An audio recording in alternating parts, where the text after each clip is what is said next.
Overseas Israelis are praising Donald Trump for striking Iran, putting up this sign in Tel Aviv reading, "Thank you, Mr. President." It comes as the Israeli military says this morning it carried out new strikes in Iran after Iran launched another round of attacks towards the Jewish state yesterday. Mike Tobin is live in Tel Aviv with the latest. Good morning, Mike.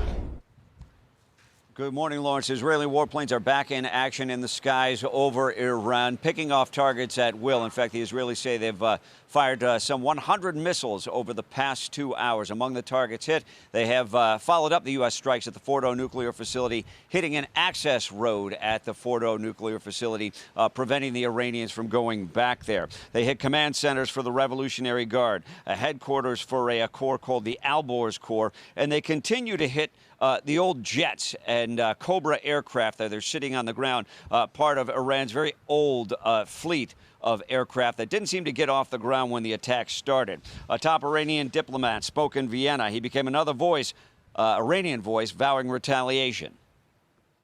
Iran reaffirms its inherent right to self-defense and will strongly defend its great nation, its sovereignty, and its supreme national interests by all necessary means. The era of unchecked impunity has come to an end. Now, Israel's Prime Minister Benjamin Netanyahu says that Iran had enough uranium to make 10 bombs, and they were just a short trip away from that final bit of enrichment to arrive at weapons grade. And he said after Hezbollah Secretary General Hassan Nasrallah had been killed, Iran became desperate, started racing toward the bomb, and Israel had to act. They had enough of that, 9 or 10 bombs worth of enriched uranium. But they needed to make the bomb itself. And the bomb itself they rushed to do right after the collapse of the terror axis and the removal of Nasrallah. Therefore, we had to act. Israel once again endured the sirens and waves of incoming ballistic missiles from Iran. What you're looking at there is video from an underground train station in the port city of Haifa to the north of Israel as people crowded there for shelter. One projectile got through today, resulting in no injuries, but apparently a lot of power outages. Guys, back to you in New York. All right, Mike. Thanks so much. A Fox News alert now. The biggest B-2 bomber mission in U.S. history was a success. This marks the first time the 15-ton bunker buster bombs were used in combat, as 14 of them were dropped to take out 3 major nuclear sites in Iran. 2 decoy bombers flew to Guam, while the real B-2 bombers traveled east undetected, catching Tehran completely off guard. It involved 125 Air Force pilots and planes. Fox News senior strategic analyst, retired 4-star General Jack Keane, joins us now. General, we kind of wait and watch to see what Iran's going to do. They said this gambler Trump may start this war. We will finish it. Yeah, well, just think we're in such a better place as a result of the attack than what we were before it. And I think when you look at this, is this going to end at a negotiating table, or is this going to end on a battlefield? And Iran, they've got to go through a couple of things. One, I think the status of the damage and the nuclear enterprise is a factor in their decision-making, in my view. Also, they're on their own time schedule. And we're kind of getting into the crouch and getting ready for an attack. But they may take their time. This is their time schedule.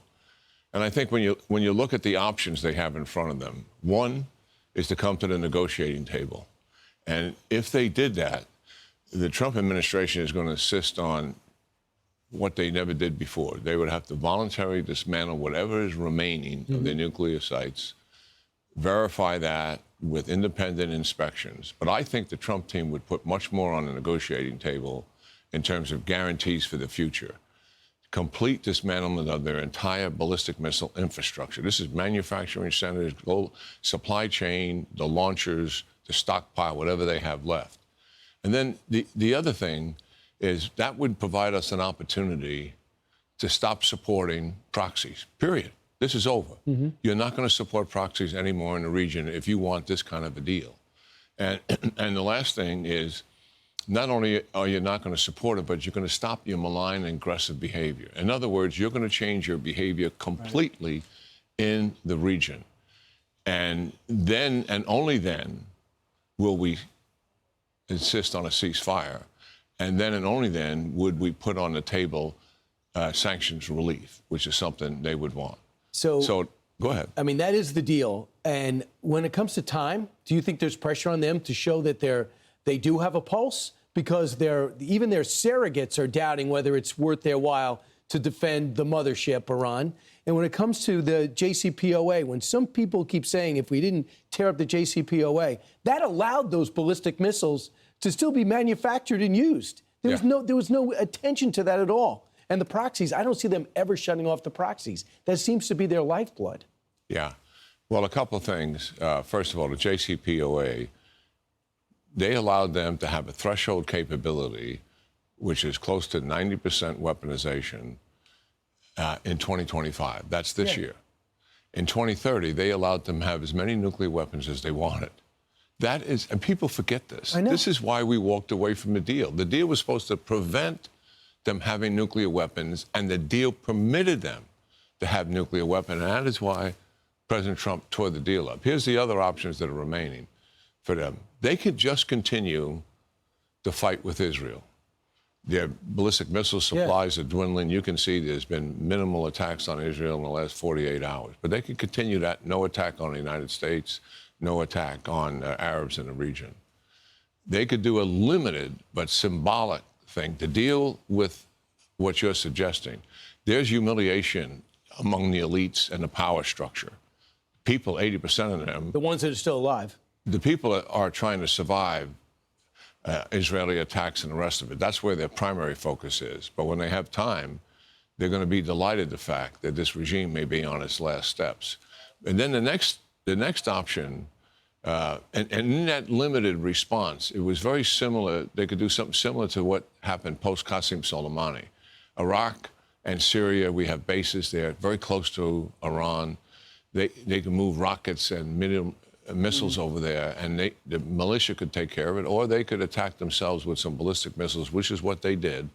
Post-Qasem Soleimani is about 16 to 20 ballistic missiles, limited response. Or they could come, their last option is an unrestrained consequential attack on the United States. Could be homeland, could be bases, could be other assets in the region. And do they include the Arab states, which they said they would? Now, if they do that last option, what would what would America's response be? It would be very massive. And I'm absolutely convinced, Brian, that the administration has told them in no uncertain terms, if you attack the United States and do harm to us, then everything is on the table. Every target in your country is on the table.